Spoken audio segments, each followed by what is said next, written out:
the person next to you and say, God loves you and I love you too. Now feel the love in the sanctuary. Lift your voice and repeat after me. We come together, we come together, we come together, we come together, we come together, we come together. In the name of love, we come together, we come together, we come together, we come together, we come together, we come together. In the name of love.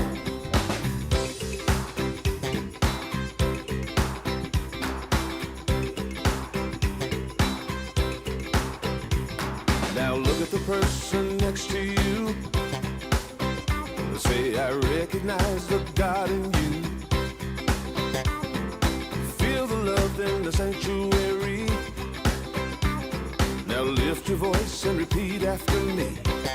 Oh, we come together, we come together, we come together, we come together, we come together, we come together.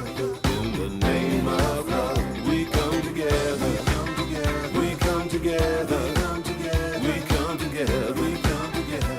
In the name of love, from every walk of life, every walk of life, every creed and color, every creed and color. In kinship we unite, in honor of the God in each other. Take a look at the person next to you. Say, namaste, I bow to you. I feel the love in the sanctuary. Feel the love in the sanctuary. Lift your voice and repeat after me. Oh, we come together, we come together, we come together, we come together, we come together. In the name of love, we come together, we come together, we come together, we come together, we come together, we come together. In the name of love, we come together, we come together, we come together, we come together, we come together. In the name of love, we come together, we come together, we come together, we come together, we come together. Good morning, everybody, and welcome to Unity of Springfield. We're going to start our service with song today. You just turn in your blue book to page number 1, 100 Ways, page 1.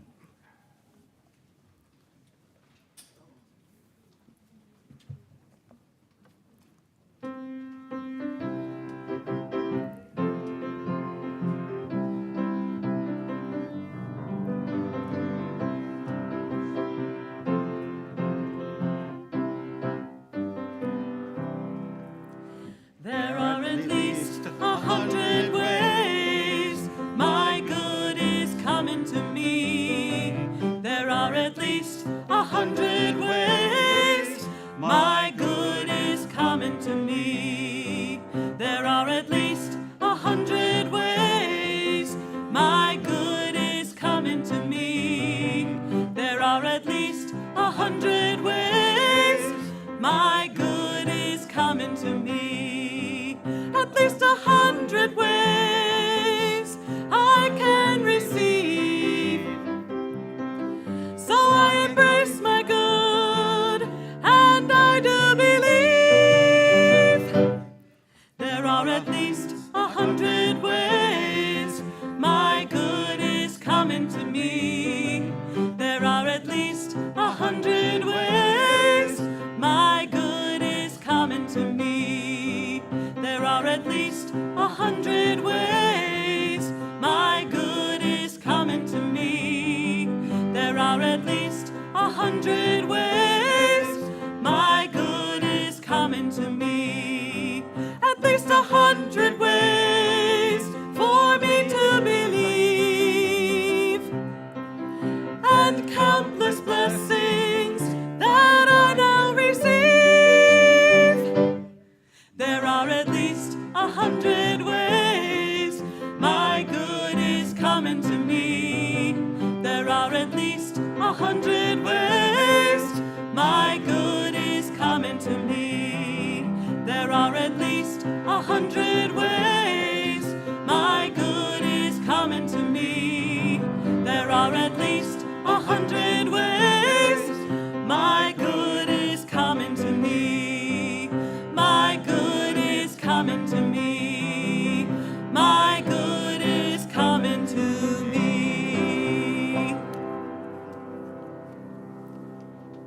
Thank you, Gay and Alyssa. Well, we light the Christ candle as a part of our connection to the greater unity movement, and we connect and hold individual ministries in prayer. And so this week we will be holding all the ministries in the state of Tennessee in prayer. So we think of all these churches from Memphis to Chattanooga to Knoxville to Nashville and all through the state. And we see these places being blessed with love and joy and abundance.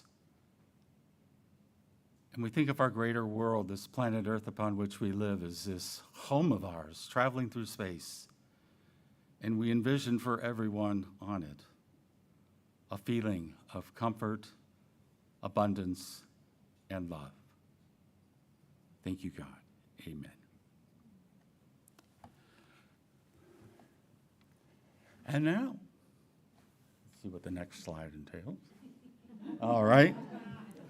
I'm going to, let's save the introduction for a little later and move on to the next slide. And I invite our platform assistant, Bill, to come up here and get things rolling. Okay, thank you. Good morning. Good morning. And welcome to Unity. We extend a special welcome to those of you to visiting for us for the first time. On your way in, you should have received a welcome packet. And we also have a gift for you, so see one of our greeters after today's service if you did not receive one. Unity is a worldwide spiritual movement. We are an inclusive community and welcome all people. And today is birthday Sunday, so we invite those with June birthdays to stand, and we will sing happy birthday to you. Okay, we have a few, oh my goodness, 4 people, all right. Uh-huh.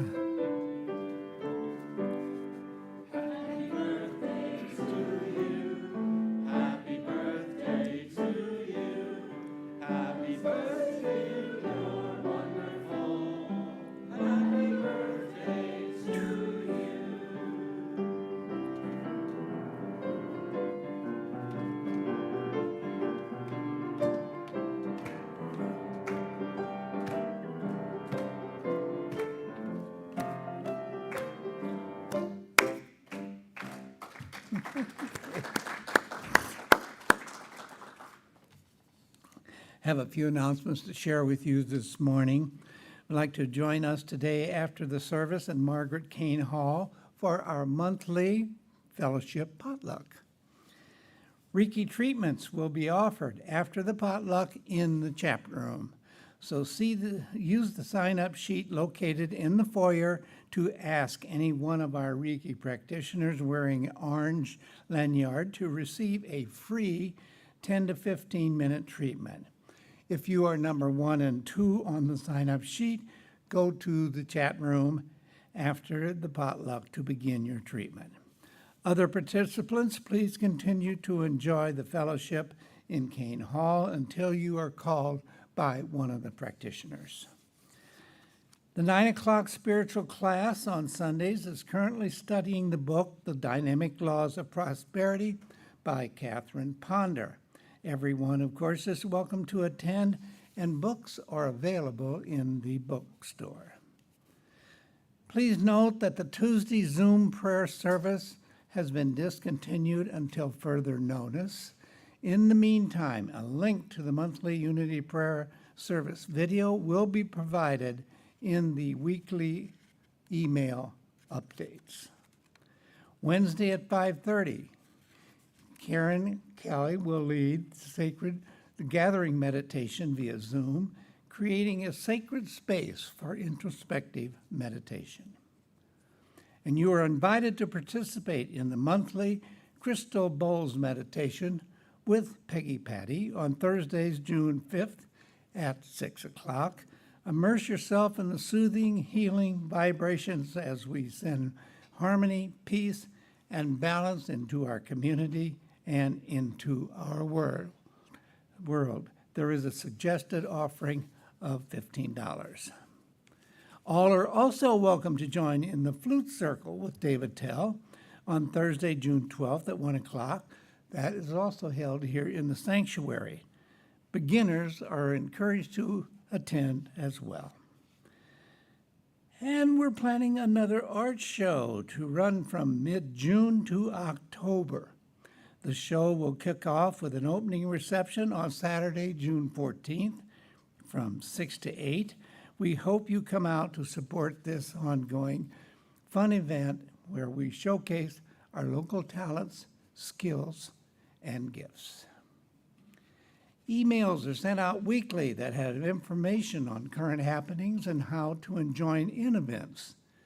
To sign up for our emails, ask a greeter for a yellow card to fill out, or visit our website to subscribe. Also, check out our website for up-to-date information at unityofspringfieldil.org. We would also like to give thanks to Reverend Karen Lindvig for visiting us at Unity of Springfield and for being our guest speaker today.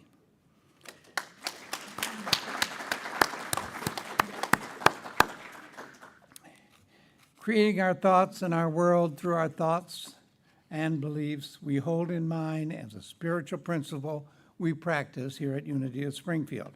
And we also know this truth. There is only one presence and one power in the universe and in my life, God, the source of all good. And our vision statement, a world powerfully transformed through the growing movement of shared spiritual awakening. And our vision statement, we recognize God is love, individualized in all people. Therefore, we provide a positive environment for spiritual growth that empowers all to be God's love in the world. And our youth and family ministry affirmation. Our youth and family ministry empowers the next generation with loving kindness and acceptance, creating a sacred space for children, teens, adults to explore, discover, and experience spirituality. Linda Canner will read today's daily word.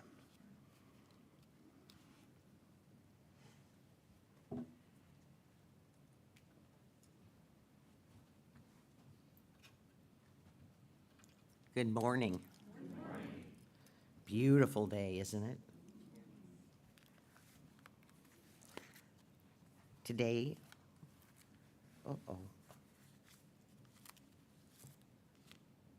I need to find the right day.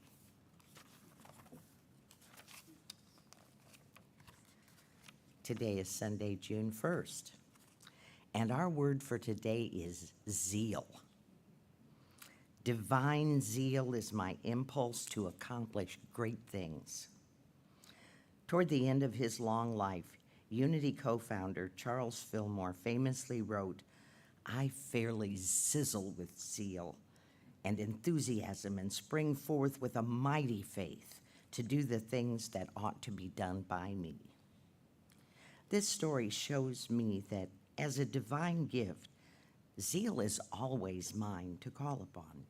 No matter my age or the state of my life, it is the impulse that makes me eager to rise in the morning and gives me energy to get started on the day's tasks. It drives me to give the best of myself to those people and things I care about most. Zeal is quickening, enlivening energy that helps me feel the presence of God within and bring that presence to life in a way that only I can. I sizzle with zeal, with passion and enthusiasm. I live, love, and serve. From Romans 12, verse 11, do not lag in zeal. Be ardent in spirit. Serve the Lord. And if you'll join me to repeat the affirmation for today, divine zeal is my impulse to accomplish great things. Before we hear today's message from Reverend Karen Lindvig, Reverend Alden will perform special music followed by the meditation.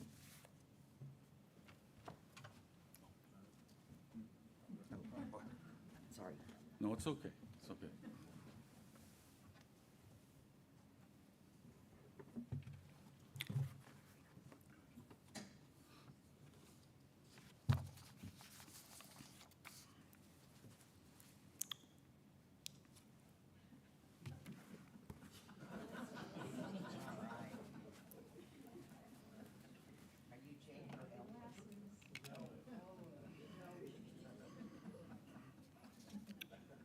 Hello to you people. This is the Reverends Jake and Elwood's reunion show here at Unity of Springfield. I'm Elwood. This is my brother Jake down there. Jake's come all the way on the train from Chicago to be with us people. Of course, you know I'm now a new resident of Springfield. Love Springfield. It's a great place. It's in Illinois. That's what's important. And I got a little song here to do. So I got to move over here.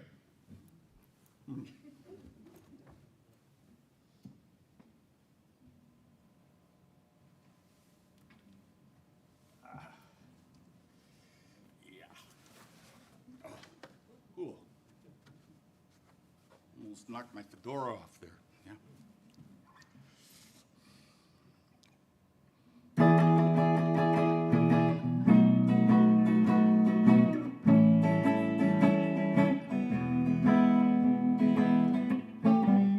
Well, come on, baby, don't you wanna go? Well, come on, baby, don't you wanna go? Back to that same old place, sweet home, Chicago. Well, come on, baby, don't you wanna go?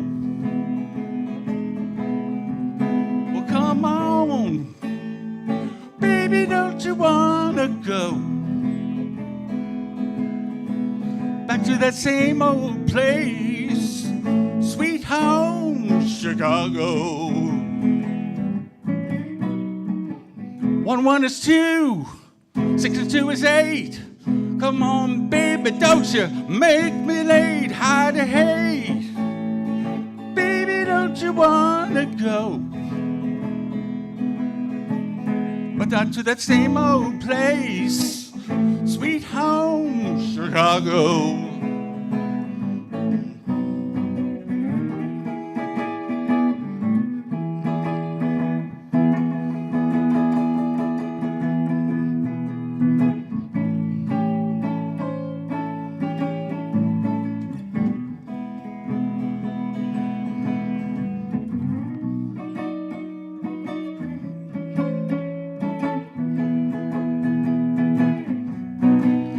Come on, everybody. Baby, don't you wanna go? Oh, come on. Baby, don't you wanna go?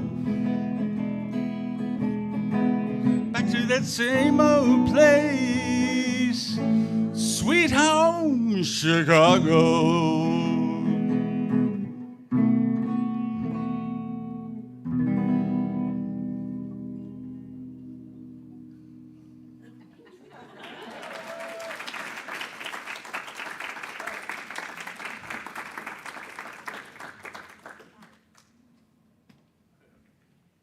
Thank you.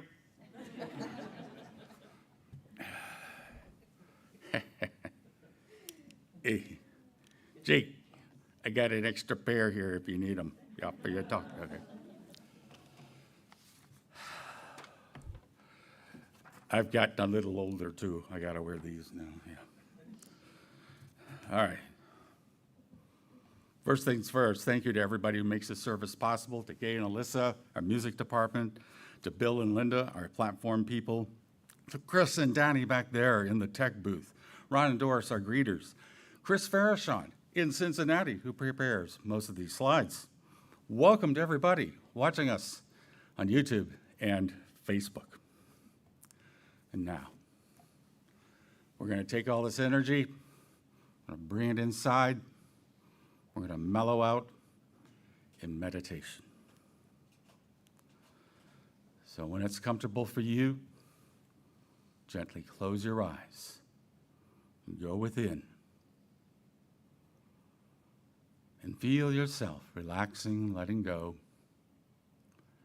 of all of your concerns, challenges, obligations, or anything that might distract you from the flow of spirit, the flow of divine energy, the flow of divine love. For we are here in this moment right now to fully embrace and experience our inner connection, our inner relationship with our true selves. For we are spiritual beings expressing in human form. And we are on this journey through life to learn, to grow, and to frequently reconnect in a spiritual sense with the Christ of our being. And we feel and sense this power, this spiritual identity within us by simply becoming aware of our hearts, feeling the energy and life flowing from our spiritual hearts throughout our physical bodies and out into the universe.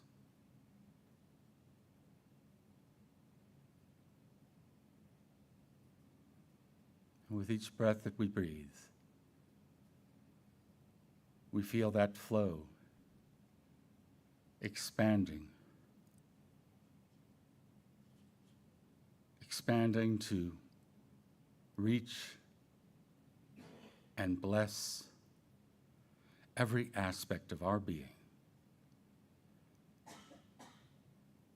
blessing the cells of our physical bodies with vitality and wholeness.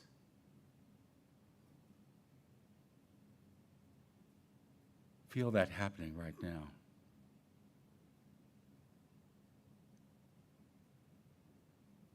And whatever specifically needs healing and blessing, we feel what it would be like if this aspect of our physical selves were whole and well. We feel the joy, the happiness, and that sense of life filling us with the ongoingness of our life's journey.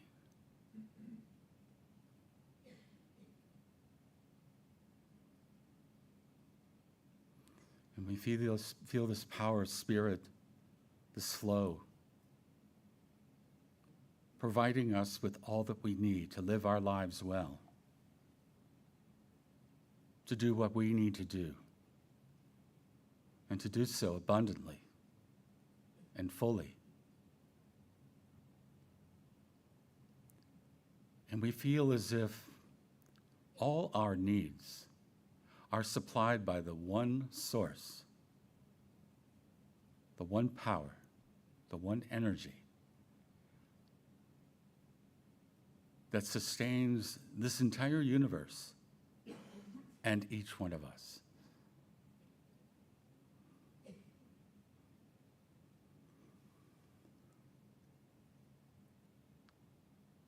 And it all stems from a simple, prayerful, meditative connection with that something that is always here, always within us, and all around us,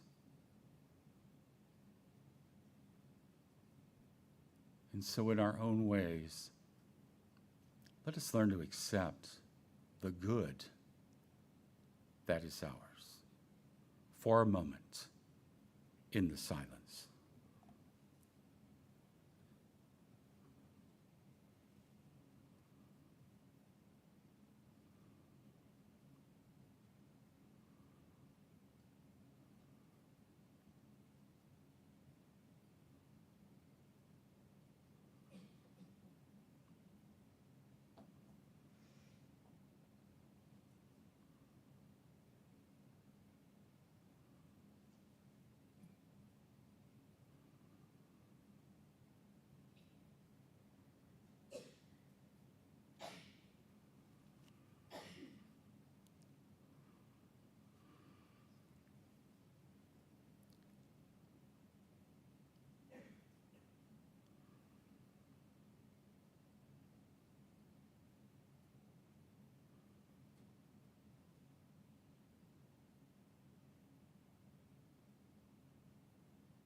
From the calm and peace and stillness of this moment, we give thanks for this time of meditation and inner reflection, carrying with us into the rest of this day an awareness of who we are as a spiritual being walking our human path. In doing so, with the fullness and power of the universe, of this infinite spirit of good, carrying us forward. And we give thanks in the name and through the power of the living Christ's presence within us all. And so it is. Amen.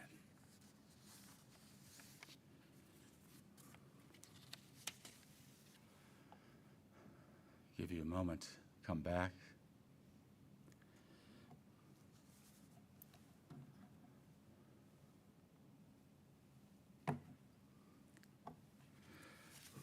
I'd like to share a little bit about my long-time connection and relationship with our speaker today with a few photos. And the ones that you see on the upper part and on the bottom left are from a time when we were in ministerial school together.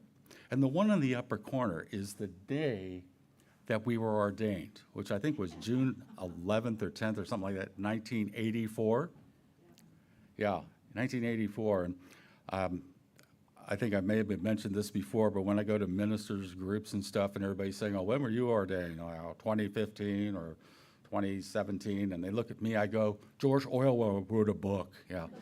And so that's our class. And you can see Karen in the middle there, me on the left, and then you see a guy over on the right looks a little bit like me. That was also our dear friend Michael Madej. And the three of us, as you see down in the bottom corner there, we're just like family. I don't know how to put it.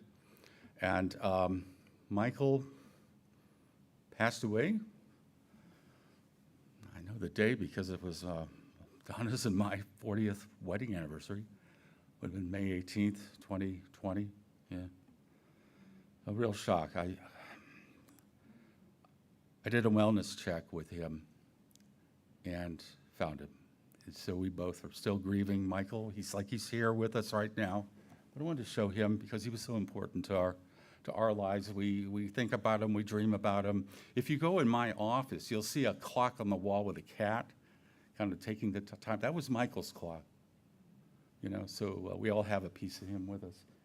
So you can see us there, and down on the bottom there, you see us by a waterway. This is in West Palm Beach, Florida. We were on our class trip. We went to Florida for 10 days and basically saw a lot of churches and went to a lot of convenience stores.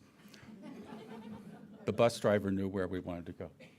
And then here I don't remember, this was some sort of, do you remember what it was? It was a river cruise. River cruise, that's right, on the Missouri River in Kansas City area. So, yeah, somebody snapped that shot of the two of us. Yeah, you look pretty much the same, Jake. I don't know who that guy is. I don't know. Paint some, yeah. And then this is a shot that someone took of us at a convention a few years ago. I think it was in Overland Park, Kansas. But we just go back. I mean, Karen is our video technician's godmother. Mm-hmm. So when I mean family, I mean like family, you know. And when we met in ministerial school in 1982, we were all sitting in the back row, which is where we spent most of the time in ministerial school, the back row, of course. Because we had excellent hearing, so we didn't really need to sit in the front. We discovered we were the youngest members of our class. And we also found out both of us are from the Chicago area. Now, she's really from Chicago. I mean, Chicago, Illinois. Chicago. We're talking Wrigley Field, left field bleachers, Chicago. We're talking Dad walking the beat outside Wrigley Field. He was a policeman for Chicago Police Department. You don't get more Chicago than that. Yeah. Me, I'm a foreigner, Chicago, East Chicago, Indiana. Oh, well. My dad worked in downtown. He rode the train there every day, so that's our connection, and we just keep it up through the years, you know, like, we may not talk on the phone for 6 months, and then we talk, and it's like we just pick up the conversation like that. It's like, yeah, just how it is. Well, I'm going to just share a little bit about her officially. This is from her church's website. You can read it yourself, but I'll read it to you right now. Karen was born and grew up in Chicago, Illinois, where her father worked as a Chicago cop. Her teenage years were spent, I've already shared this, as a bleacher bum in Wrigley Field. As she developed her own spirit, she found herself heading off to travel around Africa with a group of people whom she only knew through an ad she had answered, inviting others to join them on the trip. Wow. After her travels, she returned home and became an avid student of yoga and astrology. In 1980, Karen served as a staff member at the Shivananda Yoga Ashram in the Bahamas. She taught classes, led satsangs, and along with other staff, managed the day-to-day operation of the ashram. Upon leaving the ashram, she traveled around the U.S. and discovered unity. It was the perfect blend of the Eastern teachings that she had grown to love and the Western teachings in which she had been raised. Karen entered ministerial school in 1982. She was ordained in 1984 and served her first ministry in Olathe, Kansas. That's in the Kansas City area. From 1985 to 1990, she served Unity Ministry of Reno as senior co-minister until she was called to Seattle Unity. Karen has continually served Seattle Unity as a minister since 1990. Do the math. Karen moved to Seattle when her daughter Caroline was only 6 weeks old and her son Jordan was 2 years old. Karen Lindvig has 2 children, 2 stepdaughters, and 2 granddaughters. Wow, yeah. She is loved and admired for the prayer consciousness she holds and for her ability to make one feel absolutely loved and blessed. She brings a wealth of unity experience to her deep and thoughtful messages. Karen's service has been far-reaching, including prayer ministry, mentoring individuals for the ministry, the chaplain program, and the Earth Care Ministry. Her messages are powerful, operating on a variety of different levels, and she combines the wisdom and insights into the human condition with a profound mystic's understanding of expanding spiritual awareness. And Karen remains an avid Cubs fan, astrologer, and lover of yoga. So, enough of me. Let me introduce to you right now my brother Jake from Chicago.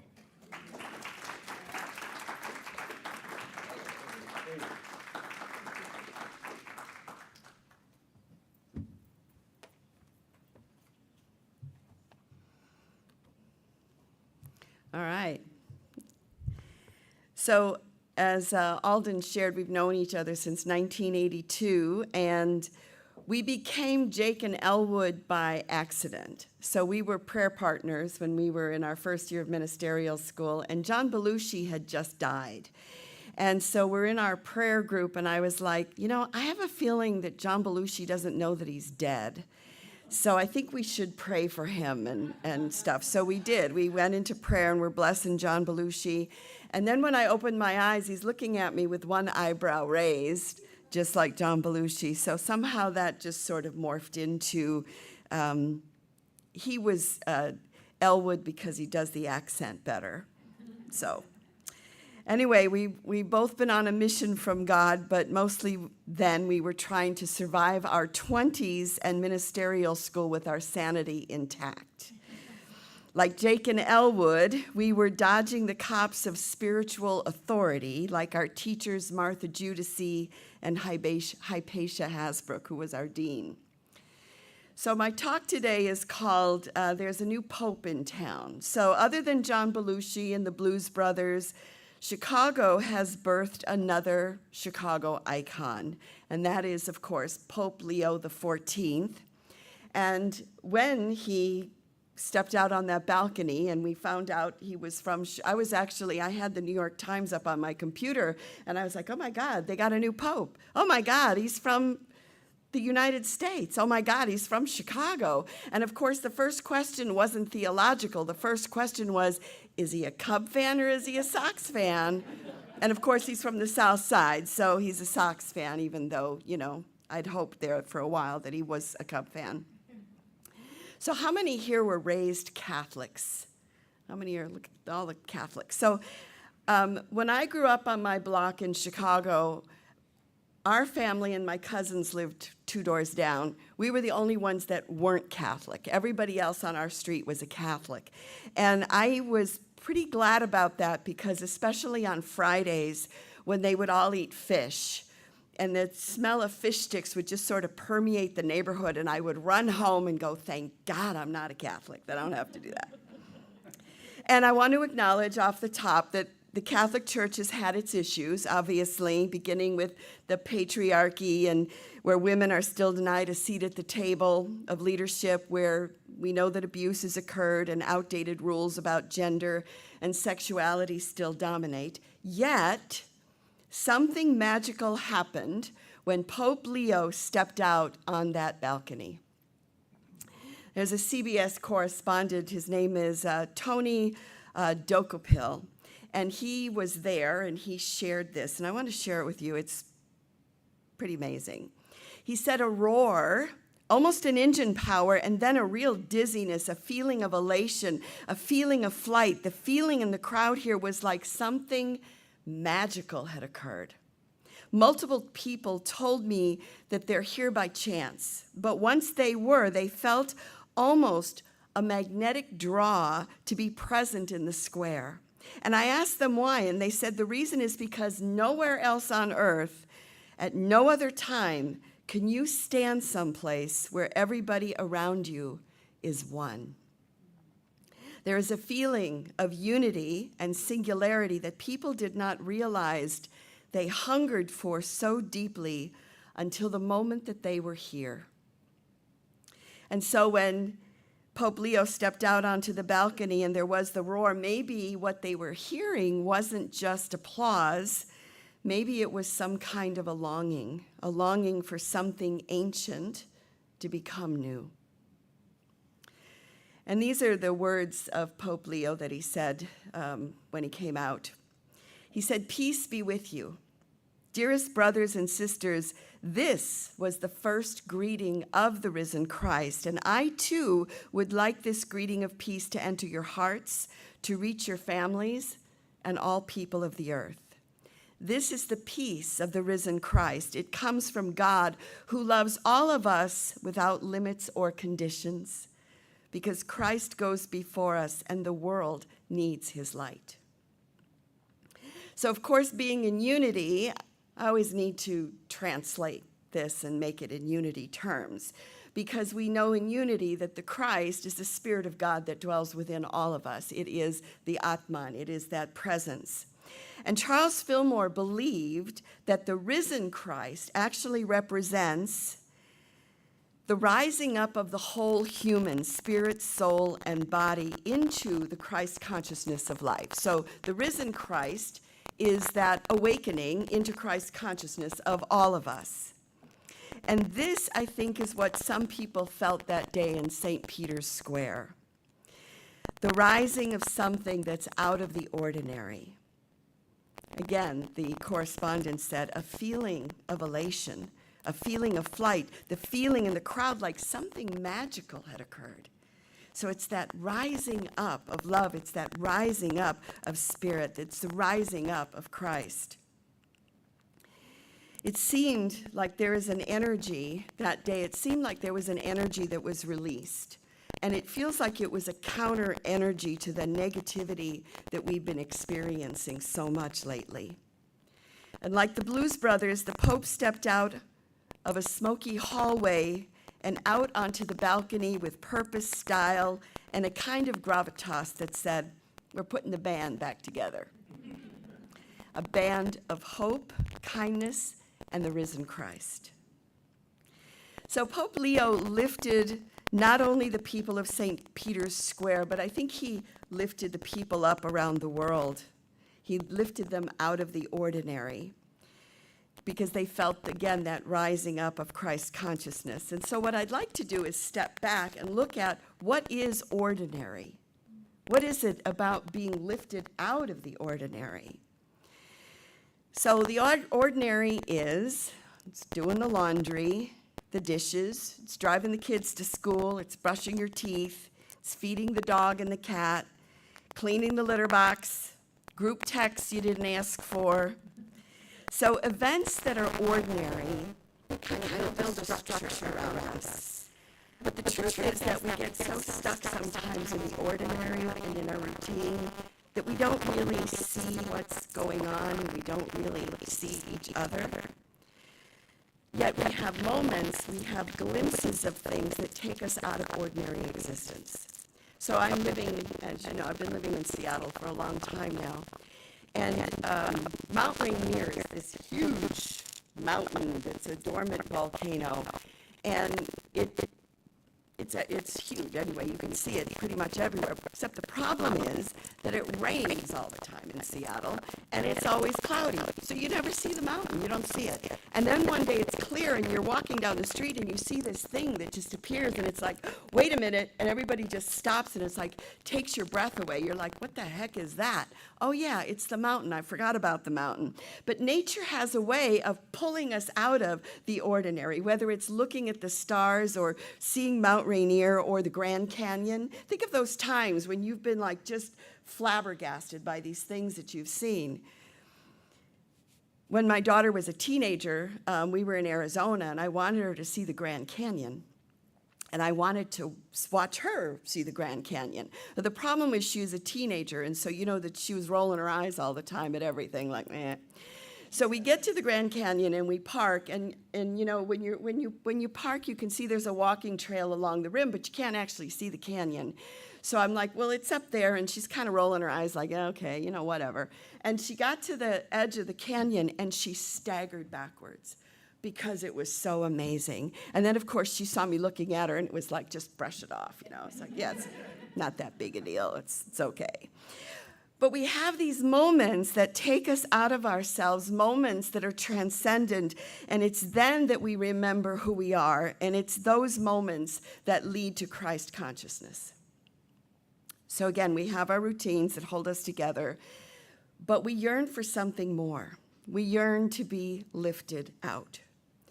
And I think it's why watching sports is so popular, right? It's like, you know, I was at the Wrigley Field last week, and we won in the bottom of the 11th, and it's like, yay, you know, everybody sings, and it's just happy. But, you know, it's exciting to watch your home team hit a home run in the bottom of the 9th or the 11th to win, or the touchdown that wins the Super Bowl, or the magical shot that wins the basketball game, or the kick that wins the soccer game. There's nothing like being in a crowd when your team wins. I was there when the Cubs won the pennant, and it was like, I can ascend now, I'm done. Everything's done. It's not quite St. Peter's Square, but it was that for me. And I think it's one of the reasons we come together to worship, because we're looking for that out of the ordinary experience. So sometimes we use substances like drugs or alcohol to lift us out of the ordinary. And we seek to alter our reality because we know that there's something more. But the problem is, drugs and alcohol can end up having the opposite effect and lead us farther away from spirit than closer. So we're kind of like programmed to be in search of a high in a way. So I would kind of like to just kind of go through, so what are some of the things that you've done to step out of the ordinary? So I'm going to name some things off, and if you've done these, just raise your hand. So meditation, sweat lodge, traveling to foreign countries especially, that kind of pops your brain open. How about a vision quest? Now see, on the West Coast, everybody does a vision quest. Music, prayer, fasting, being out in the wilderness. How about hiking in Sedona and sitting in one of those vortexes? Walking the Camino or other spiritual pilgrimages. Being at the birth of a baby or giving birth to a baby yourself.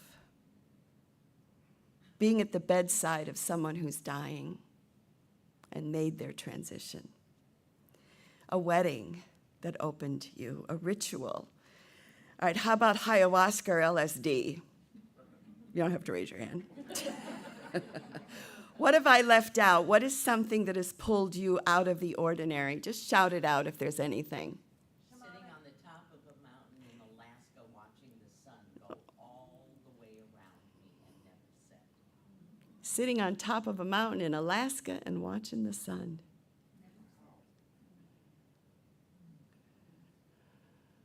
Anyone else?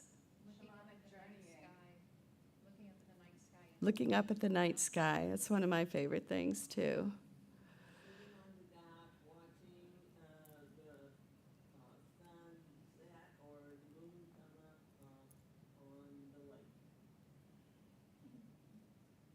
Yeah. Northern Lights. That's on my bucket list. I haven't seen that yet. How about an eclipse? Anybody remember that eclipse that was here not that long ago? That was like, boy, that just pulled me right out. So some of these experiences have life-altering effects, and we're never the same. Some are just fleeting. Alex Warren, who's a musician, songwriter, he wrote a song called Ordinary. And one of the lines is, so if our time is running out, day after day, we'll make the mundane a masterpiece. So how much do we miss by being so caught up in our to-do list or worrying about things that might never happen that we miss the miracles that are right in front of us? Time is long, but life is short. And the older I get, the more I know that to be true. So all these things are happening, and we don't see it. So I was recently rereading the play by Thornton Wilder, Our Town. Remember that play? It's a great play. Takes place at the beginning of the 1900s, and a young woman named Emily dies in childbirth, and she's sitting up at the cemetery with everybody else in town that's died. And as she's sitting there, she realizes that she could go back and she could live a part of her life. And she goes, I want to go back. I want to go back and live one of the days of my life. And everybody's like, no, don't go back. And she goes, well, I won't choose a sad day. I'm going to choose a happy day. And they said, no, please, whatever you do, don't choose a happy day. Choose an unimportant day.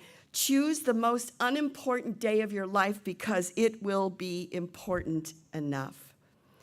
So she says, all right, I'll pick my 12th birthday. And I'm going to show up in the morning so I can live the whole day.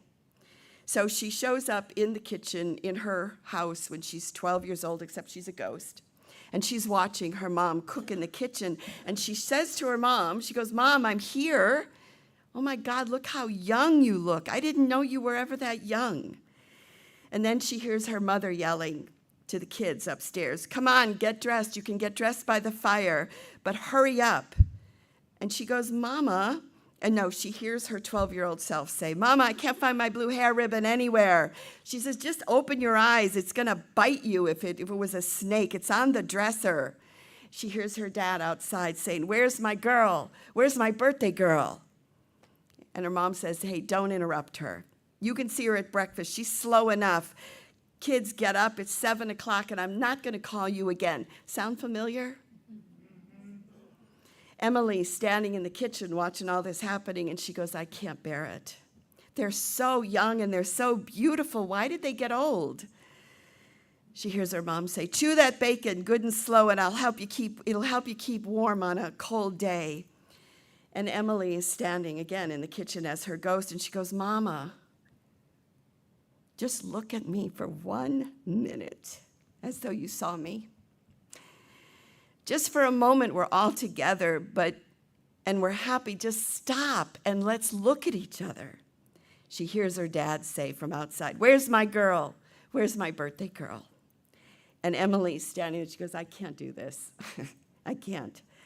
She goes, "We just don't have time to look at one another."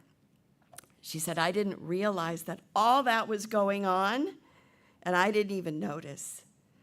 So she looks around, she says, "Goodbye, world, goodbye, Mama, Papa, goodbye to clocks ticking, goodbye to food and coffee, iron dresses, hot baths, sleeping and waking up. Oh, Earth, you're too wonderful for anybody to realize you."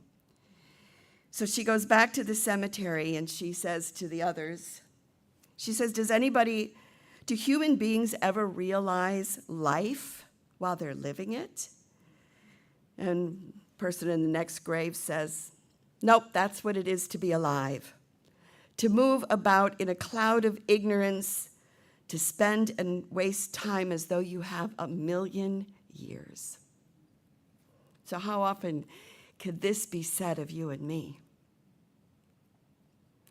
Emily is living an ordinary life, but it isn't ordinary at all.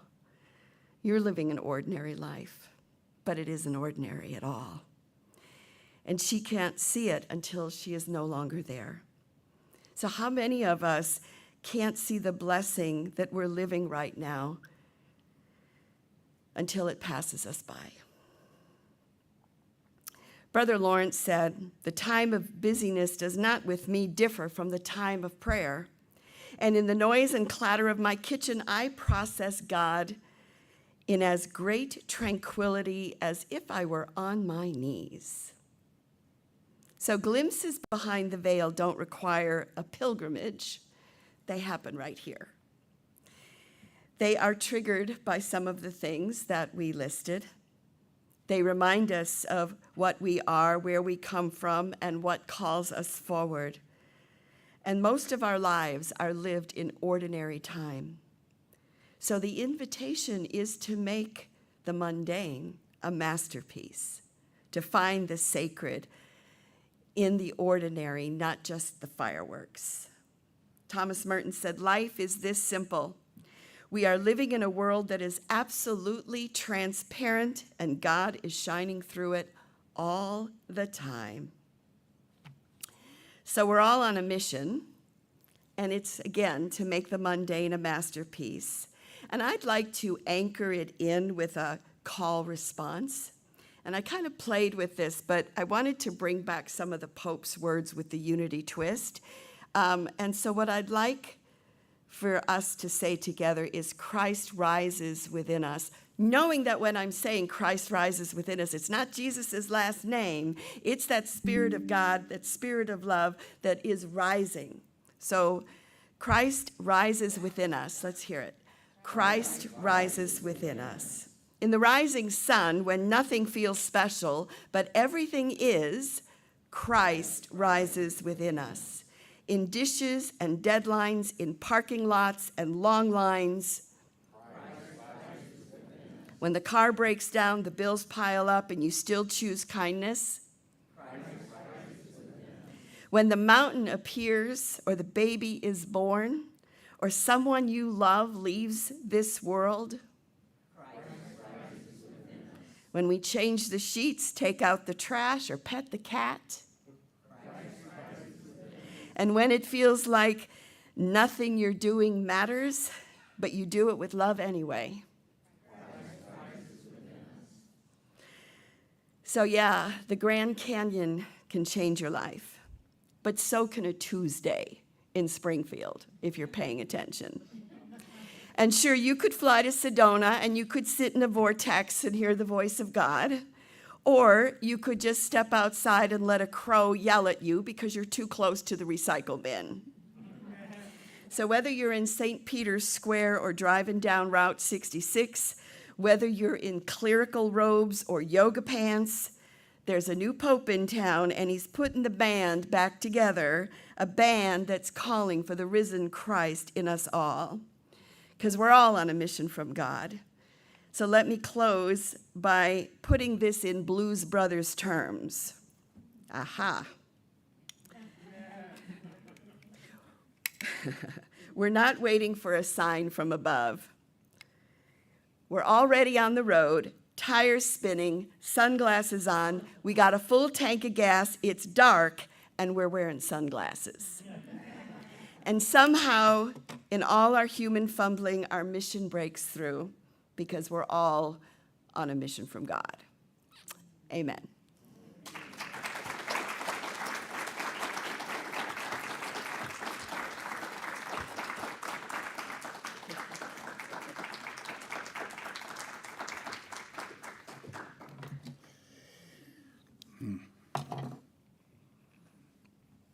Thank you, Jake.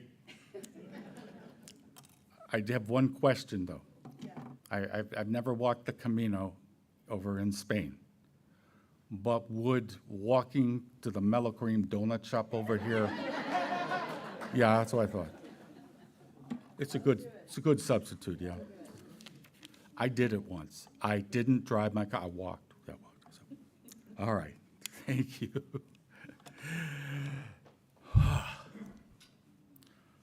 Are we ready to sing, guys? I'm looking at our musicians over here. Your blue books, number 37, Song of the Universe.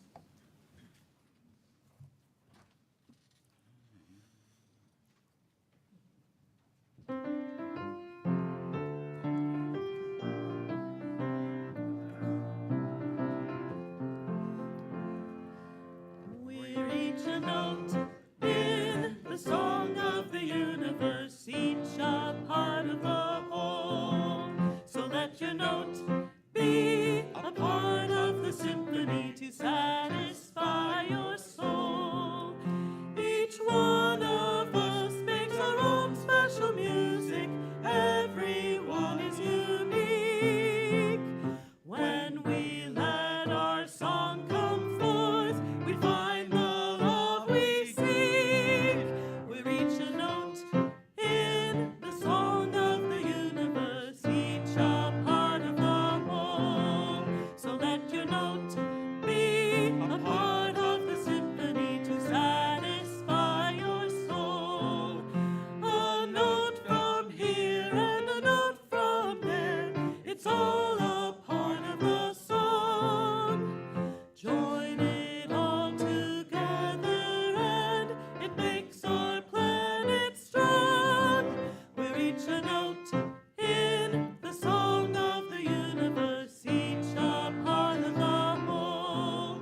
So let your note be a part of the symphony to satisfy your soul. To satisfy your soul. Thank you, Gay and Alyssa. Well, we now have an opportunity to share of our love and our treasure with our ministry, Unity of Springfield. And if you came here today with a donation, a tithe, an offering, physically, we have bowls in the front and the back to receive that gift. You can also donate electronically by visiting our website at unityofspringfield.org. Those of you watching us online, should be a link showing up on your screen. You can also text to give, 217-335-4121, or mail us a check. You put a stamp on it, send it here, 417 East Cordelia, Springfield, 62703. And so let us now affirm our offering statement together. Divine love through me blesses and multiplies all that I am, all that I have, all that I give, and all that I receive. I am grateful. Amen. And now let us affirm together the prayer for protection. Together, the light of God surrounds us, the love of God enfolds us, the power of God protects us, the presence of God watches over us. Wherever we are, God is, and all is well. Now let us rise, form a circle as best we can. Join hands if you like as we sing, Let There Be Peace on Earth.